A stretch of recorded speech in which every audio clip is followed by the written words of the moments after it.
समय की गति चाहे कितनी भी तेज क्यों ना हो, पर वो कभी महाभारत की गांधारी की तरह आंख पर पट्टी बांधे नहीं रहता। वो हर एक काल के अवतार और युग पुरुष को सहज पहचान लेता है। राम और कृष्ण से लेकर बुद्ध, कबीर और नानक तक कोई भी समय की आंखों से अछूता नहीं रहा। सभी समय के द्वारा सहज पहचाने गए। 20 सितंबर 1911 कृष्ण त्रयोदशी को प्रातः 9 बजे उत्तर प्रदेश के आगरा जिले के आमलखेड़ा गांव में प्रख्यात भागवताचार्य पंडित रूप किशोर शर्मा और धर्मशील माता दान कुंवरी के घर किलकारी गूंजी और बालक के रूप में दिव्य सत्ता का अवतरण हुआ। मां और पिता ने बालक का नाम रखा श्री राम। मात्र 9 साल की छोटी उम्र में ही मन में हिमालय जाने की उत्कंठा जाग गई। पिता 10 साल के बेटे को लेकर काशी पहुंचे और महान विद्वान पंडित महामना मदन मोहन मालवीय जी के द्वारा यज्ञोपवीत संस्कार और दीक्षा दिलाई। मालवीय जी ने दीक्षा प्रक्रिया के दौरान बालक श्री राम से कहा, जन्म से नहीं कर्म से ब्राह्मण बनो। बालक श्री राम ने मालवीय जी के कथन को अपना जीवन सूत्र बना लिया। नन्हे बालक के कंठ से हमेशा गायत्री मंत्र उच्चारित होने लगा। उन्होंने गायत्री मंत्र को और गायत्री मंत्र ने उनको पूरी तरह आत्मसात कर लिया। 15 साल की उम्र होते होते साधना इतनी गहरी हो गई कि 1926 के बसंत पंचमी के दिन साधना कक्ष में जल रहे दीपक से एक प्रकाश पुंज प्रकट हुआ। पूरे कमरे में उस प्रकाश पुंज की आभा फैल गई। उस प्रकाश पुंज के बीचों बीच हिमालयवासी गुरु सर्वेश्वरानंद की छवि प्रकट हुई। अचंभित बालक श्री राम थोड़ा घबराए तो गुरु ने अपना परिचय देने के बाद कहा, हम तुम्हारे कई जन्मों से गुरु हैं। इस जन्म में भी तुमसे कई बड़े कार्य कराने हैं। इसी उद्देश्य के लिए हम आए हैं। गुरु ने बालक श्री राम को उनके पिछले कई जन्मों की झलक दिखाई।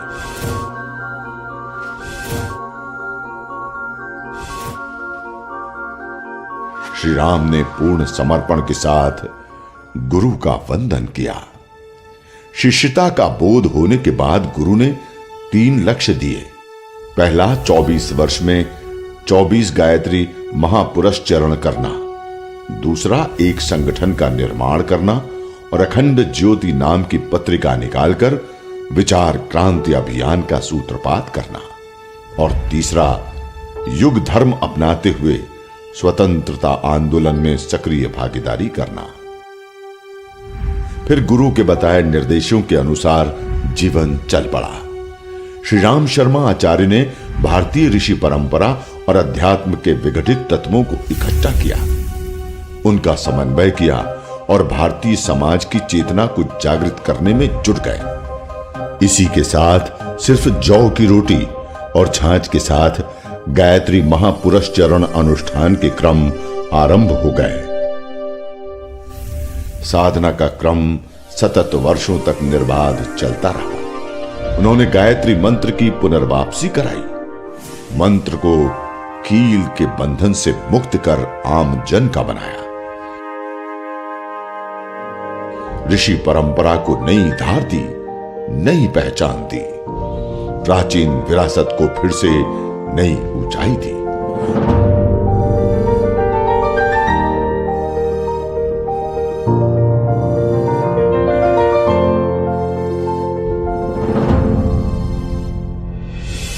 उन्हें भारतीय संत परंपरा के गौरव को अनन्य उपलब्धि से सुशोभित किया। विश्व पटल पर भारतीय अध्यात्म परंपरा की स्वर्णिम रोशनी बिखेरी।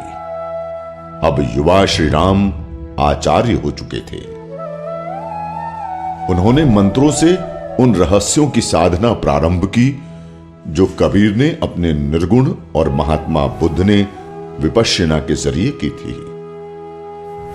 उन्होंने अध्यात्म, मानव संस्कार और यज्ञ परंपरा को पूरी शुद्धता के साथ गूंथकर मंत्रों को नई सृष्टि दी। मानव मात्र को यज्ञोपवीत का अधिकार दिया। कीलन निष्कीलन के द्वंद्व और भय को दूर कर सभी को गायत्री मंत्र जप का शुभ आश्वासन और अधिकार दिया। ये कहें तो ज्यादा सटीक होगा कि उन्होंने गायत्री मंत्र, यज्ञ और यज्ञोपवीत को पुनर्प्रतिष्ठा दी। कबीर ने जैसे भक्ति और धर्म को तर्क के विमर्श में स्थापित किया, वैसे ही श्री राम शर्मा आचार्य ने गायत्री मंत्र को श्रद्धा और विज्ञान के विमर्श में स्थापित किया। बुद्ध जिस रिक्तता के दर्शन को कह गए, पंडित श्री राम शर्मा आचार्य जी ने उसे संकल्पों में साध कर मानव में देवत्व को साकार कर दिया। उन्होंने गायत्री मंत्र की सिर्फ साधना ही नहीं की, उसे जिया भी। तभी तो देवरहा बाबा ने कहा था कि गायत्री मंत्र की व्याहतियां अधूरी रह जाती अगर इस युग में श्री राम शर्मा आचार्य नहीं आते। पूर्व राष्ट्रपति डॉक्टर शंकर दयाल शर्मा ने कितना सच कहा था कि श्री राम शर्मा आचार्य जी ने सही अर्थों में हरिद्वार को फिर से देवभूमि की प्रतिष्ठा दी। आचार्य जी ने हमको ये उपदेश दिया कि हम अपना आचार शुद्ध करें। मैं तो ये मानता हूं कि आचार्य कहने का अधिकारी वो है जो अपने आचरण से दूसरों के आचरण को प्रभावित करता है और सही तरफ ले जाता है। और आचार्य जी ऐसे ही व्यक्ति थे जिन्होंने सबके आचरण को उठाने का काम किया और एक ऐसी संस्था स्थापित की कि ये कार्य बराबर निरंतर चलता रहे। हमें इसको करना है। आध्यात्मिक शिखर के बीच युग धर्म का बोध लिए युवा श्री राम देश के स्वतंत्रता आंदोलन में कूद पड़े। नमक आंदोलन के दौरान सक्रिय भागीदारी निभाई और देखते ही देखते अंग्रेजी सरकार के निशाने पर आ गए। विरोध प्रदर्शन के दौरान सैकड़ों लाठियां खाई और आसनसोल की जेल में डाल दिए गए। साथियों ने श्री राम के देश प्रेम, जुनून और साहस को देखकर नाम रखा श्री राम मत। जेल से रिहा होने के बाद आगरा से निकलने वाले दैनिक समाचार पत्र सैनिक के जरिए युवाओं को क्रांति के लिए प्रेरित करने लगे। सैकड़ों युवा इन आलेखों को पढ़कर स्वतंत्रता आंदोलन में कूद पड़े। युग धर्म का बोध क्या होता है, गुरुदेव के जीवन को देखकर सहज समझा जा सकता है। मंत्र साधना के दौरान गुरुदेव ने पहली पुस्तक लिखी, मैं क्या हूं। इस प्रश्न और उत्तर ने सोई हुई मानव चेतना को झकझोर कर रख दिया। हजारों लाखों प्रबुद्ध इस एक आवाज पर निकल पड़े और खुद को विचार क्रांति अभियान में सौंप दिया। शरीर पर पीले वस्त्र डाले ये सेनानी विचार क्रांति के रथ को लेकर गांव-गांव तक निकल पड़े। 21वीं सदी उज्जवल भविष्य का नारा पूरे भारत में गूंजने लगा। 1940 में मासिक पत्रिका अखंड ज्योति का पहला अंक आया। फिर विचार क्रांति अभियान को और तीव्रता मिली। 1953 में मथुरा में गायत्री तपोभूमि की स्थापना हुई और जीवंत तीर्थ बनकर तैयार हुआ। पूज्य गुरुदेव के लेखन का क्रम चलता रहा। पूज्य गुरुदेव ने गायत्री महाविज्ञान समेत हजारों किताबें लिखी, प्राचीन ग्रंथों पर अपने विचार रखे, सैकड़ों आर्ष ग्रंथों का अनुवाद किया। इसी को देखते हुए विद्वानों ने उन्हें ज्ञानी नाम अग्रगण्यम कहा, अर्थात ज्ञानियों की गिनती में सबसे आगे। 20 जून 1971 को गुरुदेव ने मथुरा को हमेशा के लिए छोड़ दिया और हरिद्वार आ गए। उनके साथ ही 1926 से सतत जल रहा अद्वितीय आस्था का प्रतीक अखंड दीप भी हरिद्वार आ गया। इससे पहले पूज्य गुरुदेव ने अपने हिमालयवासी गुरु के निर्देश पर 1956 में विशाल नरमेध यज्ञ किया। 1958 में सहस्त्रकुंडीय गायत्री महायज्ञ हुआ, जिसमें देश भर के गायत्री उपासक शामिल हुए।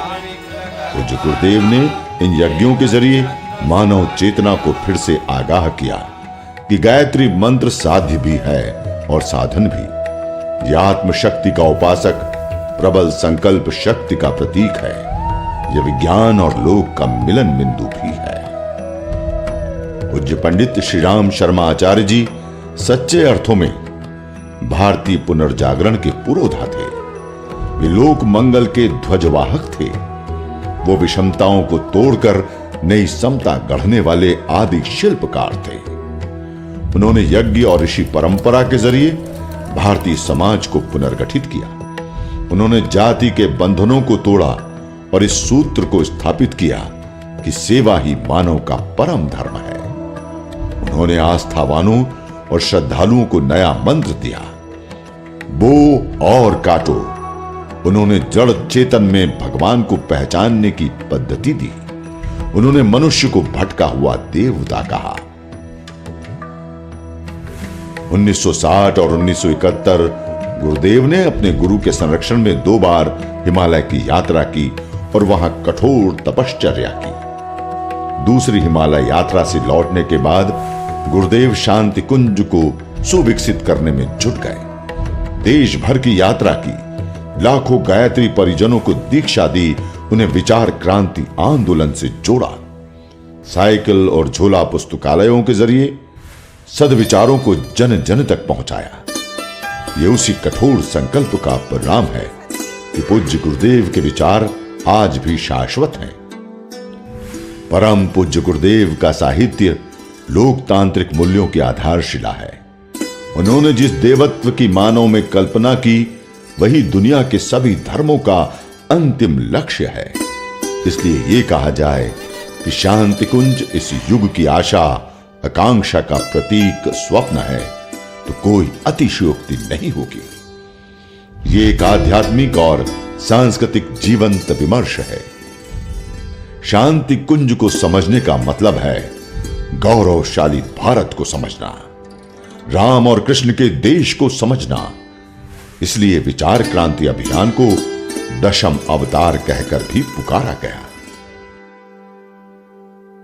पूज्य गुरुदेव द्वारा गढ़ा गया गायत्री परिवार आज पूरब और पश्चिम का सबसे बड़ा सूत्रधार है।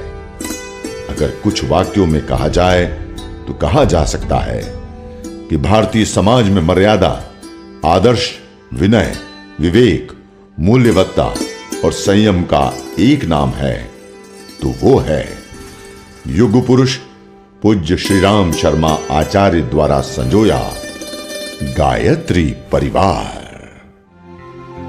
नवयुग की इस गंगोत्री ने वयम राष्ट्र जागरयाम पुरोहितः की वैदिक ऋषि परंपरा को कार्य रूप में परिणीत कर भारत की पुण्य भूमि को महानता के शीर्ष पर पहुंचाने में अहम भूमिका निभाई है।